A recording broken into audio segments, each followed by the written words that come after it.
আপনারা যে যেখান থেকে এই নিউজ দেখছেন এবং শুনছেন, দেশে কিংবা বিদেশে, আপনাদের সবাইকে 26শে মার্চ 2026-এর অভিনন্দন জানাচ্ছি। দর্শক, বাংলাদেশ মুক্তিযোদ্ধা দলের সম্মানিত সভাপতি খুলনা জেলা, তার কাছ থেকে আমরা জানতে চাবো এই 2026 সালের 26শে মার্চ এবং সেই 1971 সালের 26শে মার্চ স্মরণ করে দেবেন তিনি।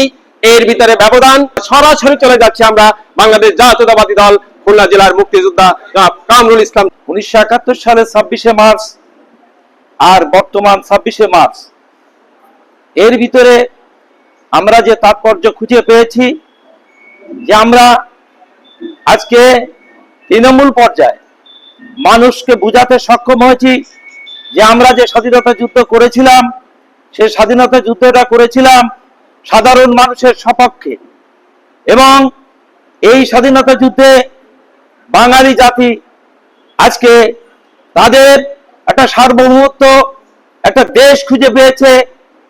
আমরা আজকে পরনির্ভরশীলতা কাটিয়ে আজকে আমরা এই 2026 সালে আমরা স্বনির্ভর হয়েছি।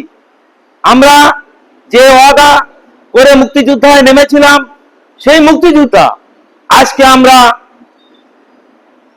এগোতে পেরেছি এবং সাধারণ মানুষকে আমরা আমাদের স্বাধীনতা যুদ্ধের যে ইতিহাস, সেই ইতিহাস আমরা তাদের কানে পৌঁছে দিতে পেরেছি এবং আগামীতে আমাদের এই প্রজন্ম যারা থাকবে, তারা এই স্বাধীনতা যুদ্ধকে ধারণ এবং লালন করে তারা আগামী দিনগুলোতে তারা এগোবে এবং চলবে।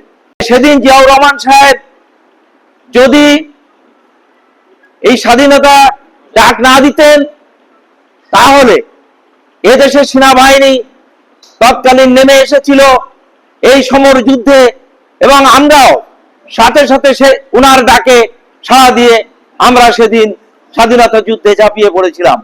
সুধীবৃন্দ, আপনারা দেখলেন BTN বাংলা, সাথে ছিলাম আমি প্রতিবেদক আব্দুল আলিম। যে যেখান থেকে নিউজটি দেখলেন, লাইক, কমেন্ট, শেয়ার করে উৎসাহ দিবেন, সাথে থাকবেন, পরবর্তী নিউজের অপেক্ষায় থাকবেন। এখানকার মতো বিদায় নিচ্ছি, আল্লাহ হাফেজ।